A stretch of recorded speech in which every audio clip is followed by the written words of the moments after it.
एक एक आपके सामने रखेंगे।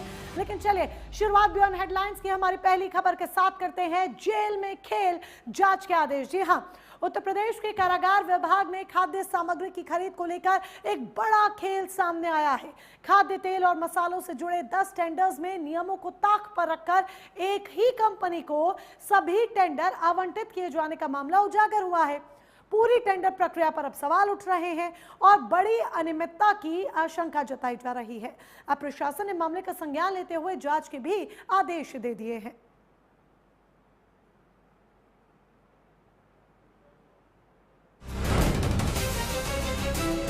उत्तर प्रदेश कारागार विभाग ने बीते साल जेलों के लिए खाद्य सामग्री की आपूर्ति को लेकर कुल 10 टेंडर जारी किए थे। इनमें खाद्य पदार्थ, मसाले और खाने के तेल से संबंधित 9 टेंडर शामिल थे, जबकि एक टेंडर इलेक्ट्रिकल मैकेनिकल कार्य से जुड़ा हुआ था। इन सभी टेंडरों के लिए प्रदेश भर की कई कंपनियों ने आवेदन किया, लेकिन जांच और छंटनी के बाद टेक्निकल बीट के स्तर पर केवल 3 कंपनियां ही पात्र घोषित की गई और ये कंपनियां थी measures Shiv Shakti enterprises, MG organisation और राजमाता इंफ्राकॉन प्राइवेट लिमिटेड। लेकिन हैरानी की बात है कि हर बार फाइनल जीत शिव शक्ति इंटरप्राइजेज के खाते में गई। अन्य कंपनियों को एक एक कर डिस्क्वालीफाई कर दिया गया। इतना ही नहीं, इस मामले में टेंडर आवंटन के अलावा टेंडर प्रक्रिया और टेंडर आवंटन में हुई जल्दबाजी को लेकर भी सवाल उठ रहे हैं। टेंडर डॉक्यूमेंट के मुताबिक आखिरी तारीख 23 अक्टूबर 2025 को रात 8 बजे तक थी। हैरानी की बात है कि आखिरी तारीख का समय खत्म होने के आधे घंटे बाद ही रात 8:30 बजे सभी टेंडर खोलकर मेजर शिव शक्ति इंटरप्राइजेज को टेंडर आवंटित कर दिया जाता है। रात के अंधेरे में की गई ये जल्दबाजी अब सवालों के घेरे में है। आखिर इतनी जल्दी टेंडर खोलकर एक ही कंपनी को क्यों आवंटित कर दिया गया? क्या पूरी प्रक्रिया पहले से तय थी? ये जल्दबाजी साफ बताती है कि मेजर शिव शक्ति इंटरप्राइजेज पर किसी न किसी की मेहरबानी है। आइए अब आपको पूरी कहानी समझाते हैं। जब कारागार विभाग ने टेंडर निकाले तो लगा कि मुकाबला कड़ा होगा, क्योंकि हर टेंडर में दर्जनों कंपनियां मैदान में उतरी थी। हल्दी के सप्लाई के लिए 11 कंपनियों ने आवेदन किया। काली मिर्च में 12 कंपनियां थी। बड़ी इलायची और लाल मिर्च के टेंडरों में 13 कंपनियों ने दावेदारी पेश की, जबकि सरसों के तेल के टेंडर में तो 15 कंपनियां शामिल थी। हैरानी तब हुई जब इतने बड़े मुकाबले के बावजूद हर टेंडर का नतीजा एक ही निकला। सभी टेंडरों की मंजिल सिर्फ एक कंपनी तक जाकर रुक गई और यहीं से सवाल उठने लगे कि क्या वाकई टेंडर की प्रक्रिया निष्पक्ष थी या फिर पहले से तय खेल के तहत नतीजे सामने आए।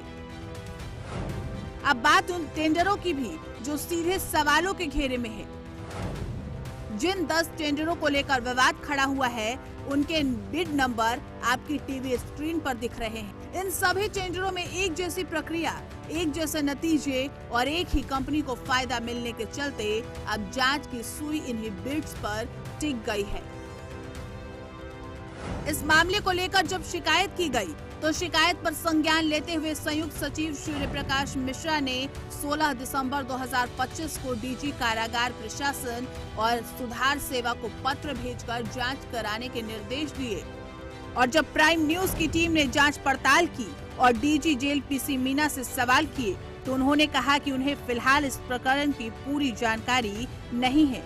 हालांकि शासन स्तर से जांच के आदेश जारी होने के बाद अब ये तय माना जा रहा है कि पूरे टेंडर मामले की विभागीय जांच होगी। अब जब टेंडर प्रक्रिया पर सवाल उठ चुके हैं और शासन स्तर से जांच के आदेश भी जारी हो गए हैं, तो निगाहें कारागार विभाग की विभागीय जांच पर टिकी है। सवाल ये है कि क्या ये जांच सिर्फ औपचारिकता बनकर रह जाएगी या फिर टेंडर प्रक्रिया में हुई गड़बड़ियों की परतें खुलेंगी। एक ही कंपनी को बार बार फायदा पहुंचाने के पीछे कौन जिम्मेदार है और क्या दोषियों पर कार्रवाई होगी, इन सवालों के जवाब जांच पूरी होने के बाद ही सामने आ पाएंगे। उत्तर प्रदेश की जेलों में एक बड़ा भ्रष्टाचार का मामला सामने आया है। इस बार जेल में राशन की खरीद फरोख्त को लेकर कई अनियमितताएं पाई गई हैं। दरअसल कारागार विभाग ने पिछले साल खाद्य पदार्थ व राशन व तेल के लिए कई टेंडर निकाले गए थे।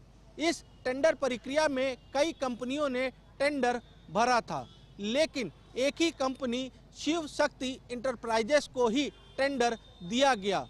इस पूरे मामले की शिकायत जब विधायक ने शासन को किया तो शासन ने इस पूरे मामले को संज्ञान में लिया और संयुक्त सचिव सूर्य कुमार ने डीजी जेल प्रशासन को एक पत्र लिखकर जांच की मांग की है। हालांकि अब देखना ये होगा कि डीजी जेल इस पूरे मामले की जांच किस तरह से करते हैं।